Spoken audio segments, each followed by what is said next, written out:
And this doesn't necessarily have to be preparing for Western Pleasure. This is preparing that horse for life. Exactly. Because every one of these maneuvers that he's teaching this horse that we think about every day is going to get that horse through life. No matter what, every class he's going to do. This is for every facet of the horse show and of the pen. I don't know about you, Rusty and Cleve, but to me, I'm coming in here. I showed you how I start taking their head into bungees. Like it or not, that's the truth. Second thing I showed you was these draw reins that will put a horse down on this front end. They will put them down on their front end. My mare with these draw reins, she does feel down in her front end. I preferred her when I loped her around here the first time for you.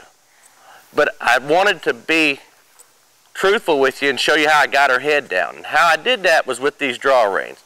Side pass her around. Right or wrong, that's what I do. So if I'm right or wrong, I'm not really sure if I'm right or wrong, but I still enjoy riding my horse. My horse don't mind me being on her, so that's telling me, okay, I'm kind of in the right track. And where I'm going with this is that's how simple I do it. I just kind of ride and I have fun. I joke with the people in there with me. If I'm by myself, I'll joke with my horse. But after I can side pass and lope them around, the next thing I'd go to show you is the more technical moves, like how to do an indirect turn, when's their legs, where's their legs at, how to get the head bob out, how to slow them down, how to get a clean front leg, how to get a clean hind leg.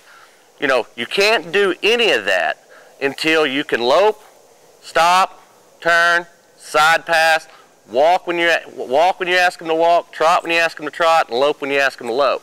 Those they have to have. That's their tools. That's the fundamentals.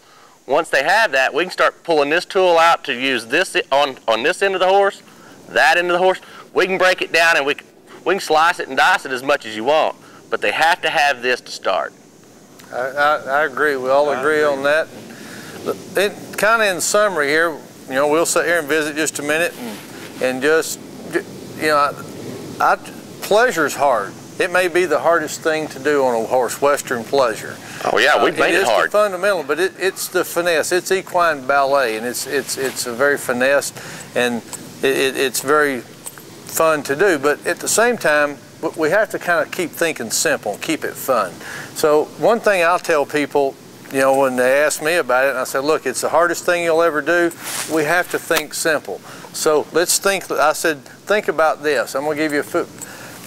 Down here, that right there is the only two bad moves that horse can make. If he falls in his shoulders and takes off with you. I said, if that horse isn't trying to drop and he's not trying to leave, we can work everything else out. So I said, just keep that L right there.